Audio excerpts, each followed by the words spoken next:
Les livres de développement personnel sont censés t'aider, mais ils font tout le contraire. Ouais, je sais, ça paraît contradictoire, alors laisse-moi t'expliquer. Soyons clairs dès le départ, le développement personnel en soi, c'est pas forcément mauvais. Bien au contraire, d'accord, ça peut même être très positif, mais à condition de l'utiliser correctement. Car il y a un piège, et tu l'as déjà vécu, j'en suis sûr. Disons que tu tombes sur un livre avec un super titre, des super avis sur Amazon, et là tu te dis, ok, j'achète direct, c'est fait pour moi. Tu commandes, tu te fais livrer le lendemain et tu bookines ton nouveau livre. Super sensation, j'adore commander des nouveaux livres. Le kiff quand tu ouvres le carton Amazon là. Mais ensuite, qu'est-ce qui se passe? Eh bien, en fait, quand tu lis le bouquin, au début, tu es super motivé.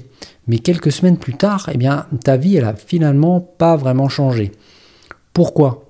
Parce que lire un livre, aussi bénéfique que ça puisse être sur le papier, c'est le cas de le dire, eh bien, ça ne suffit pas. Donc, en fait, tu te retrouves à enchaîner les bouquins de développement perso avec des bonnes intentions, certes, mais sans jamais rien appliquer vraiment.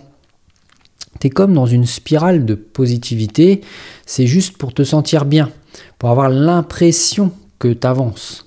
Mais en vérité, c'est juste ce qu'on appelle, désolé du terme, mais de la masturbation mentale. Tu lis pour travailler sur toi, mais en réalité, tu tournes en rond car tu n'appliques pas vraiment les conseils donnés dans le livre. Lire, c'est facile, mais appliquer les conseils, c'est là que ça coince, car généralement, ça demande de changer ses habitudes et donc de faire des efforts. Mais si tu es comme moi, bah évidemment, tu n'as pas forcément envie d'en faire des efforts. Mais ton cerveau, lui, eh ben, il adore ça en fait. Il prend sa petite dose de dopamine quand tu es en train de lire et il t'en redemande. Résultat, bah, tu te sens productif sur le moment, mais tu ne changes rien dans ta vie. Il y a zéro transformation réelle. Et c'est là qu'on doit faire la différence entre lire du développement personnel et provoquer une réelle amélioration dans sa vie. Les livres de développement personnel, c'est ce qu'on appelle de la motivation extrinsèque, c'est-à-dire qui vient de l'extérieur. Car c'est vrai, on a parfois besoin d'un stimulus extérieur pour avancer, un petit coup de pouce en fait. Donc en soi, c'est pas forcément mauvais. Mais la vraie amélioration, elle ne vient que si tu mets en pratique, d'accord? Donc tu dois généralement faire des efforts, appliquer les conseils du livre, observer les résultats et commencer à générer une motivation intérieure, d'accord? Il faut que ça vienne de toi et pas du livre. Et donc, eh bien, c'est ce passage à l'action qui fait toute la différence entre quelqu'un qui lit simplement pour le plaisir de lire en fait, et quelqu'un qui cherche vraiment à s'améliorer et qui va appliquer les conseils du livre qu'il est en train de lire. Donc ça, c'était le premier piège. Mais attention, car maintenant, il y en a un deuxième. Ce nouveau piège, c'est que toutes les méthodes ne sont pas faites pour toi. Toutes les méthodes ne sont pas adaptées à ta situation, à toi en particulier. D'accord? Et c'est normal. On est tous différents. Donc le vrai danger, c'est quand quelqu'un essaye une méthode, ne voit pas de résultat tout de suite et en conclut que ça ne marche pas. Il va le dire à tout le monde. Et c'est ce qu'il y a d'encore pire quand il fait ça, quand il le dit à tout le monde autour de lui. Il va dire « Ouais, j'ai lu tel livre et c'est du bullshit, y a tel conseil et ça marche pas, blablabla. » Et pourtant, il y a forcément quelqu'un pour qui cette méthode a fonctionné, d'accord? Sinon, ça serait bizarre. Il n'y aurait pas autant de commentaires positifs sur le livre, déjà. Sur Amazon, par exemple. Donc, prenons un exemple, justement. Le jeûne intermittent, admettons. Eh bien, il y en a qui adorent et d'autres qui détestent. Pour certains, c'est la solution miracle pour perdre du poids et être en bonne santé. Et pour d'autres, c'est complètement inutile, voire c'est mauvais pour la santé. Alors, qui a raison? Eh bien, les deux. Tout va dépendre du fait que le jeûne intermittent soit adapté à ta situation à toi ou non.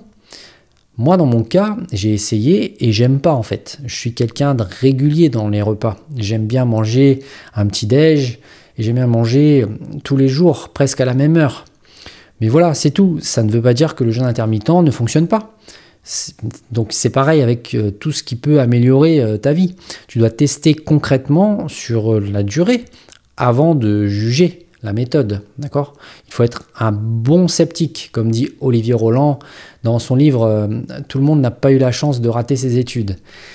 Il explique qu'il y a les mauvais sceptiques, d'un côté, ceux qui critiquent toutes les solutions sans jamais les avoir essayées. Et les bons sceptiques, ceux qui essayent avant d'ouvrir leur bouche. Donc c'est comme ça, et uniquement comme ça, qu'il faut voir le développement personnel. Lire des livres de développement personnel, c'est ce qui te permet de prendre conscience des problèmes que tu as dans la vie. Mais si tu veux les résoudre, ces problèmes, il faut passer à l'action. Sinon, tu ne changeras rien du tout. Et tu continueras d'enchaîner les bouquins jusqu'à dire, comme certains, que le développement personnel, de manière générale, c'est du bullshit. Forcément, ils ne passent jamais à l'action, les gens qui disent ça. Donc si tu lis un bouquin de développement personnel sur la méditation, parce que tu es stressé ou anxieux, ben super, c'est une bonne idée. Mais est-ce que tu vas vraiment méditer tous les jours pendant 1 mois, 2 mois, 3 mois pour voir si ça fonctionne pour toi? Si c'est le cas, alors oui, tu pourras dire si oui ou non la méditation ça fonctionne. Et si ce n'est pas le cas, eh bien tu n'auras jamais la réponse. Donc ne va pas dire autour de toi que la méditation ça ne marche pas. Et si tu as vraiment essayé et que ça n'a pas marché pour toi, eh bien c'est pas grave, tu n'as pas résolu ton problème de stress. Eh bien tu continues à chercher une solution qui te convient, qui est adaptée à ta situation. Mais surtout, ne tombe pas dans le piège de tout rejeter, de dire que le développement personnel, ça marche pas et que c'est là. Parce que c'est comme ça qu'on finit par faire du surplace et qu'on ne s'améliore jamais finalement. Est-ce que tu connais quelqu'un, une personne que tu admires, à laquelle tu voudrais ressembler, et qui n'est pas en train de charbonner, d'essayer de s'améliorer en permanence? Eh bien, moi, j'en connais pas. Que ce soit au niveau du physique, de la santé, du mindset, etc. Les personnes que j'admire le plus, eh bien, elles sont toujours en train d'essayer de s'améliorer au quotidien. Donc, ça passe par le développement personnel, ça, mais fait de la bonne manière, c'est-à-dire en passant à l'action. Voilà, j'espère que cette vidéo t'a plu. Si c'est le cas, je t'invite à me mettre un énorme pouce vers le haut et à t'abonner pour ne pas manquer les prochaines vidéos. Si tu ne me connais pas encore, je m'appelle Mathieu et je vis de mes revenus sur Internet depuis plusieurs années grâce à un business en ligne de vente de produits digitaux hybrides. Donc à la fois digital et physique. Et ouais, ça existe et ça rapporte. Donc si tu veux en savoir plus, je te laisse cliquer sur le lien qui se trouve dans la description et je te dis à très vite dans la prochaine vidéo. Ciao!